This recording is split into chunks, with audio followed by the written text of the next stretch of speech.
I remember the night the city felt heavier than usual, the buildings pressing in like silent judges, each window an unblinking eye watching me. My name is Helena Montez, 35 years old, senior bank executive in one of Manhattan's tallest glass towers, a woman who has learned to play power like a chess game where the stakes are blood deep. People see my suits, my polished smile, and they think they know me. But beneath the silk and steel is a woman shaped not by privilege, but by survival. My ambition is my secret weapon, the blade I keep sheathed until I need to cut. Tonight's story is not about the battles in the boardroom, it is about the war at home. The man I once called my husband had been my greatest love, my most trusted confidant, until the day he became my most dangerous enemy.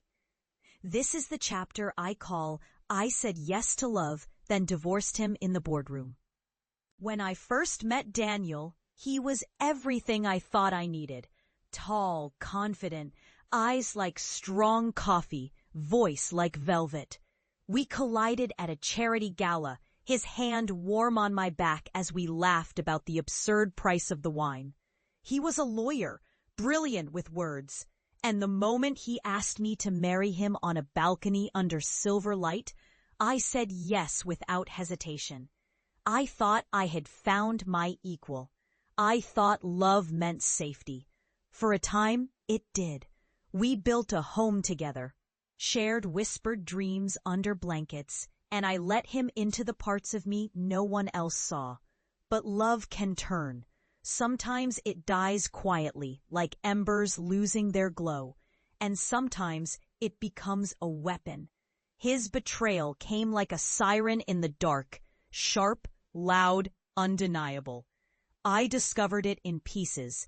At first a whisper from a friend, then a suspicion, then a document slid under my office door with numbers too perfectly cruel.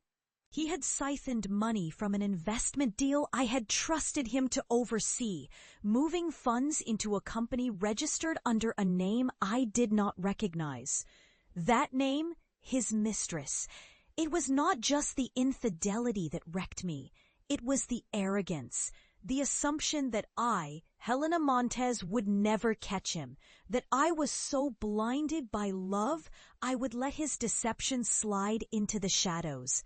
What he did not realize was that I have built my life on noticing patterns, on taking apart false narratives and finding the truth that others fear to touch. I confronted him in our kitchen, the city lights trembling behind him through the glass windows, the faint hum of traffic below, reminding me the world would keep turning no matter what happened next. His denial was smooth, practiced, but his eyes betrayed him. I told him I did not believe in yelling. I believed in strategy. And so I went quiet. That night, I began to plan my revenge, not the kind that destroys without purpose, but the kind that removes rot from its root. I gathered evidence, every message, every receipt, every legal loophole tied to his name became mine to command.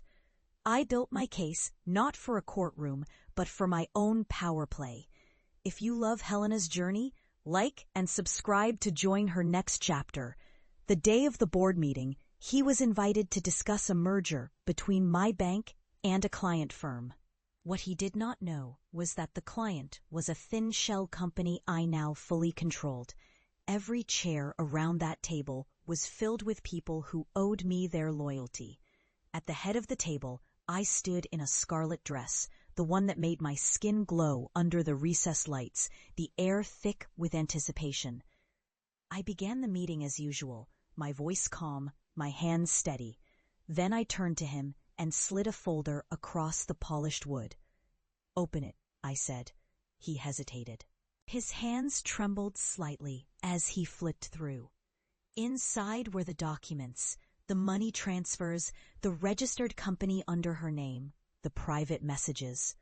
I watched his pupils shrink, his jaw clench, the cold realization crawling up his spine. "We are done," I told him, my tone a perfect blend of finality and grace. "The legal team will contact you about the divorce. You will sign, and you will walk out of this building without ever speaking my name again." Silence hung in the air, heavy as granite, until he started to speak, begging, bargaining, reaching for the man he thought I still loved. But love, my kind of love, has no place in betrayal. The board waited. I turned my gaze back to the table and continued the meeting as if nothing had happened, while security gently stood behind his chair. He was escorted out with no more resistance, his shoulders bent, his world burning behind him. In that moment, justice did not roar. It whispered. I kept my head high, knowing that I had not only ended a toxic marriage, but had done so without losing an ounce of my dignity. Months later, I learned he had tried to rebuild, but everything he touched crumbled. The woman he betrayed me with was gone. His career had lost its gleam. And sometimes in a city like ours, a person can fall so silently no one notices. Except me. I noticed, because I was the one who pulled the first thread that unraveled his empire. Yet even as I savored victory, I was not blind to the cost. I had loved him once. I had dreamed with him. Ending it this way forged a scar, one I will carry beneath the silk forever. But that scar is also my armor, proof that I can survive the fire without burning. Some believe revenge makes you cruel. I believe it makes you honest, if you understand the difference between destruction and justice. I sought not to destroy him, but to make sure he could never use me, or any woman, as a stepping stone for his own greed. And that is a kind of justice this city rarely sees served cold. Now, as I stand in my corner office at twilight, watching the skyline glow like a crown I have claimed, I feel the quiet satisfaction of knowing I can write my own endings. Love may have been my beginning with him, but power was my conclusion. And my story is far from over. If you want to witness the next move in Helena Montez's unstoppable rise, follow along because the best chapters are yet to be told.